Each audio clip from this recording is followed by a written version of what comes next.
When we set out to find lasting peace rather than temporary peace, we start to question life and ask, who am I? And what is this life all about? Often we don't appreciate that when we start looking at those questions, we're really starting to question our beliefs. And recently I was communicating with someone and we were talking about fear and the differences between egoic fear and the natural survival instinct, fear of death in our bodies. And she wrote back saying, I don't know that I see myself uncovering a belief system. Is that what I'm doing or advised to do? So what I'd like to do is perhaps talk a little bit more about beliefs and what they are and what they aren't. Essentially, if we look at a belief, it's an idea or a concept that we've given some kudos, some trust and faith in, that we believe as a truth, we believe as real. But how real is it really? If we look at a thought, it arises. Where does it arise from? Is it lasting? Where does it go? What's the actual experience? In the brain, a set of neurons fire off. There's a pathway between a neural pathway that's formed with that thought. And there's a habit that we learn from very young, a habit to believe whatever thoughts arise to be real and true. And sometimes these ideas and thoughts are continually reinforced. So if we have a fleeting thought, the neural network starts to fade pretty much straight away. But if we have a thought that we replay again and again, that neural pathway is reinforced. And we carry that as a belief.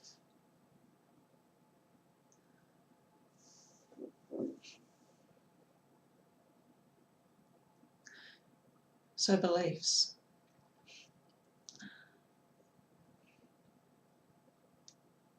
When you really start to look at it, there are so many things, so many things we believe as part of living life in a form, in a human body. And yet really, if you lined up 5, 10 people, took off all their clothes, didn't let them speak,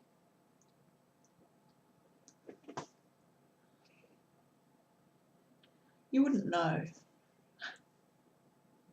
any difference.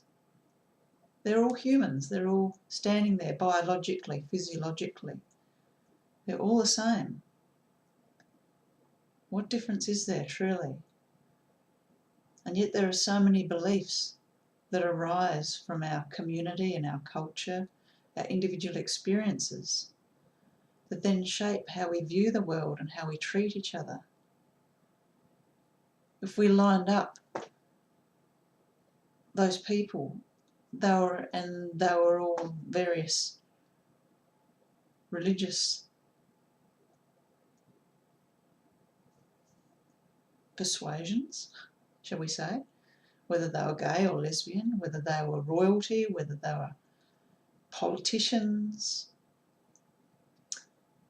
whether they're what we would call evil people or good people, mothers, brothers, sisters, daughters, brothers. All of those things that we come to know ourselves by. even as a man or a woman. All of those things are a belief built around ideas and thoughts,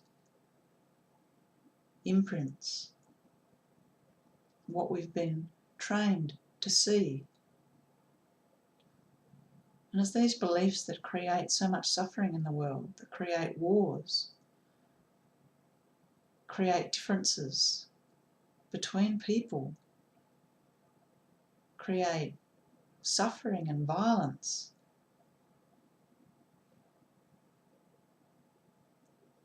And that's the external world. In the internal world, the suffering we create for ourselves, because there are certain ideas and thoughts that we take to be true without questioning. If you had all those people lined up,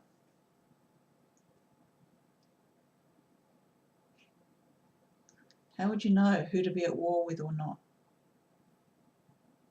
Really?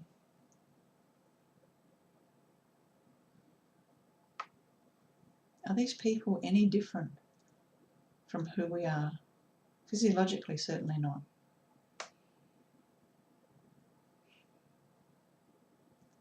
Perhaps it comes down to just the neural networks, the neural pathways in our brains. And even if you took the brain apart, it's just meat with electrical impulses and chemicals.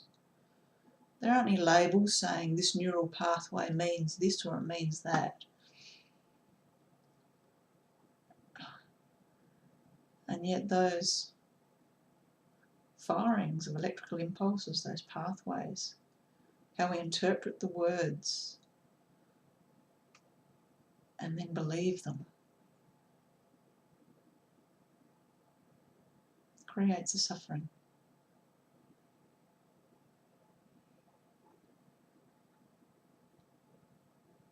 So when we start to inquire and we start to question, we start to really question what is all around us. What is it that we've actually believed? What governs how we act, what we say to people, the meanings we've placed on so many things, objects of thought, circumstances. And if right now you took any particular thought that arises, where does it arise from? That thought, where is it now gone? The actual experience of where is it now gone?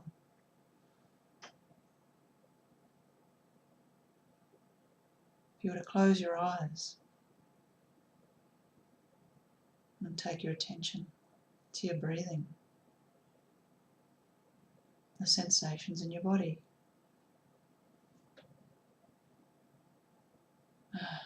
That's right, just relaxed into that right now. Can you really feel any boundaries, any edges?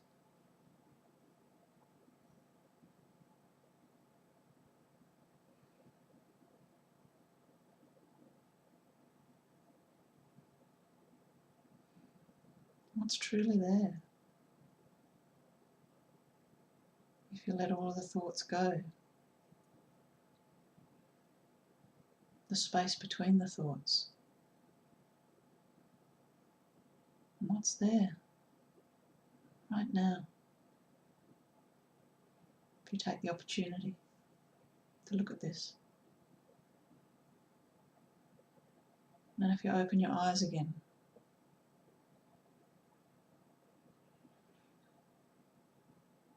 we see things, we sense things. There's a sense of time and space. And science has shown us now, through people's experiences of having strokes, that the left brain is responsible for all these boundaries, the egoic sense of an I, time and space.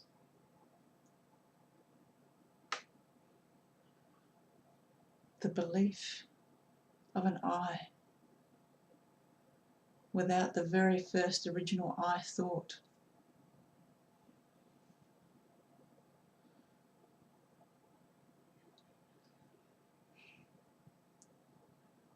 There's nothing. Indescribable.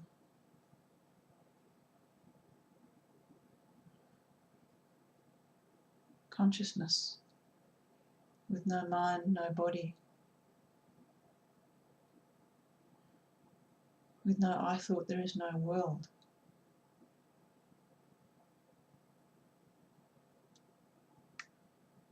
And that's the possibility to discover where true peace lies, where true eternal peace lies.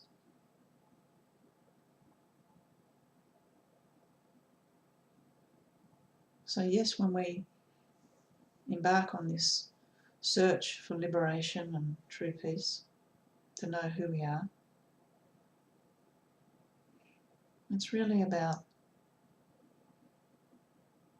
identifying these thoughts and beliefs that we believe and questioning each one. And as we question what's real and what's not real, what comes and what goes. And we come to recognise how much kudos we've come to put on these thoughts that aren't even real. Find them now, they're not there. The last thought, where is it? It's gone. And these very thoughts that come and go, that you've just discovered come and go, that aren't there. There's nothing when you look for them. There are thoughts we put meaning on and believe as real and true.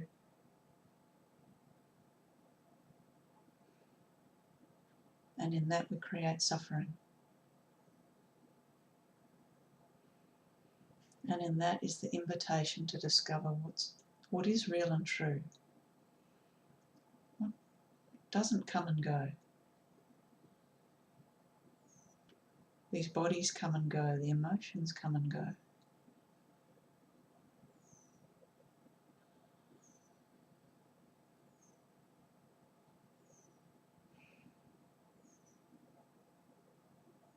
And each belief we question. It brings liberation. Each one brings its own liberation.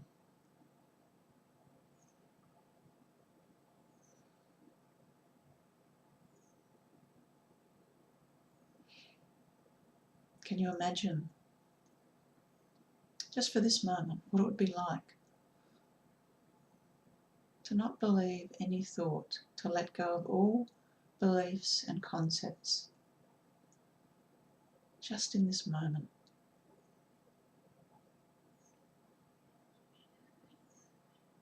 If you're able to look at something around you in the room even and take the label off of it, take away the story and the meaning you've placed on it. A photo of someone you know, somewhere where you've gone on holidays maybe even. And even in looking at the photo, seeing that it's really just ink on a background blank paper.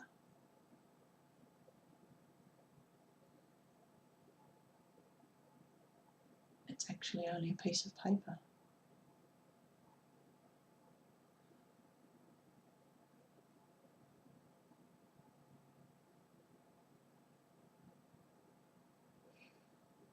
The divisions that we create between people, between countries, between cultures. None of these divisions are ultimately real, and yet create suffering. false illusion of separateness that doesn't exist. So in your willingness to question what you believe, to question the meanings you've placed on things, that's an opportunity. It's a beautiful opportunity to create peace within yourself and peace externally.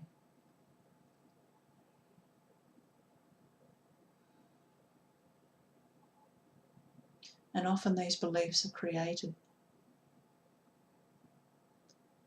to serve and protect us in some way, to give us comfort, for us to be feeling safe and secure, to fill a need.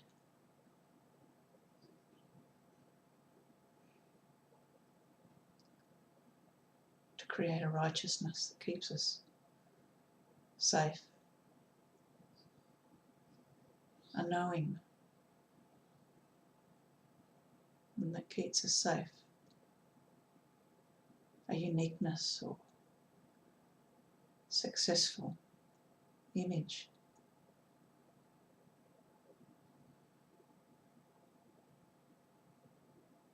So when we start to question some of these beliefs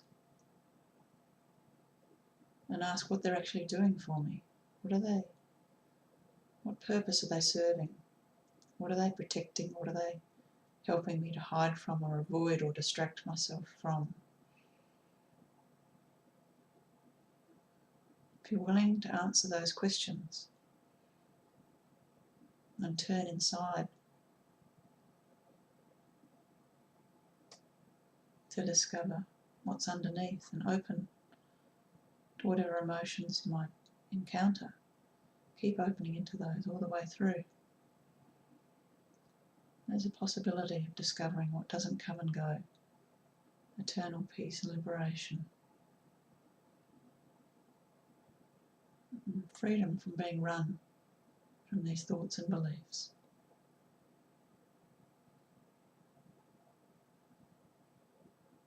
So I'd invite you and encourage you to question what has become so familiar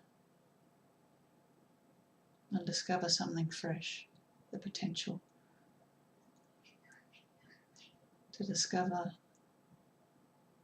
the love that animates all of these forms. It's the same love, it's the same life. Nothing different, nothing separate.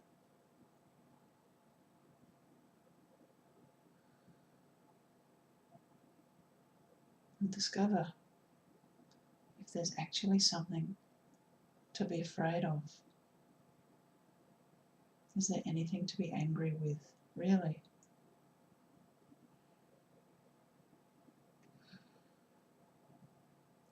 So I invite you to discover